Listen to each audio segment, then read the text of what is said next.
All right, so we're gonna be building this 18-inch FXXL from Sky High Car Audio into a 24. There's absolutely nothing wrong with this sub. I just want a 24. So a huge shout out to John for sending me the parts and Darian for dealing with all my bullshit questions. We got the spider pack right here. Super cool. It is a single 11-inch spider.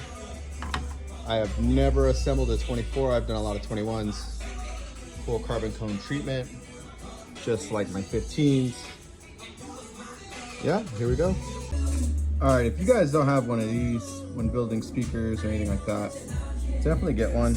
I feel like I got this from Patrick Chandler at Robot Underground many years ago when I bought a top assembly off him. They work great for getting in tight spaces versus using an Allen key. So we need to get this in. I think that sucks, these are like non-magnetic.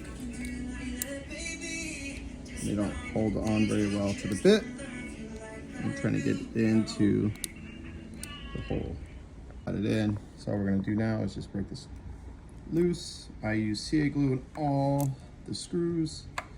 So a little tight, broken free, good to go. When doing the bolts near the terminals, it's easier just to get the terminals to sit up. So I use Allen keys to stick in there. That way I have enough clearance to break the bolt loose without snapping the terminal. All right, I got the top assembly off. Super amazing. Here's the 18, that's the 24. Size difference is just fucking crazy. So I'm going to remove this pole cap. It makes it easier to shim with my Sky High shim, because with the pole piece on, the shim kind of sits a little wonky and I do not want it to move when putting on the coil. I got this from Sky High when I built them subwoofers last year when they first launched.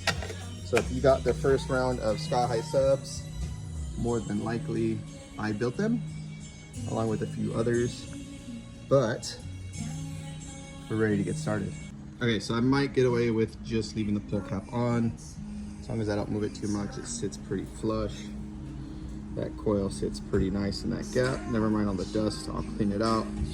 I need to get my caliper to measure the coil set height to the top plate. I don't remember the top plate height, so I'm gonna measure that too. Looks about an inch, maybe an 1.25 inches, so we'll see. All right, we got the basket all bolted up.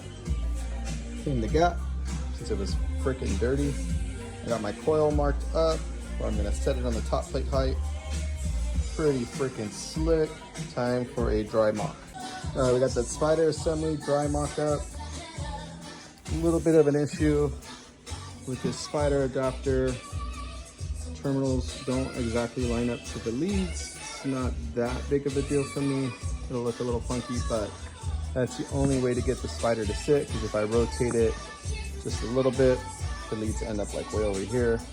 So it is what it is. Let's get to gluing. All right, I got it glued. I'm gonna add some glue on the bottom of the spider and then add that triple joint ring. Got the tinsel lead soldered to the coil pad. Reading 2 ohms, that's both sides. I fucking hate soldering, but it is what it is. So we got that on. Got the joints glued. I'm gonna add some more glue right here because I wanted to solder the leads first. Triple joint ring is on, glue in there. Looking pretty cute, almost ready. Got the spider pack glued in and bolted down. Not too hard. I'm gonna put the cone on now. All right, we got the cone just about glued on. We got it glued to the surround landing. The stupid gasket on. So now I'm just gonna glue the cone to the former and then the dust cap, and that's it. Cone is glued on. All I gotta do is add the cap. I will be adding more glue down here between the cone and the spider just to create a solid bond. Oh yeah, pretty much done. So it's all done. Everything is glued. Added glue right there. Looking pretty good. That is a 24. I just need to do the terminals, but I don't have terminals, so I gotta order some.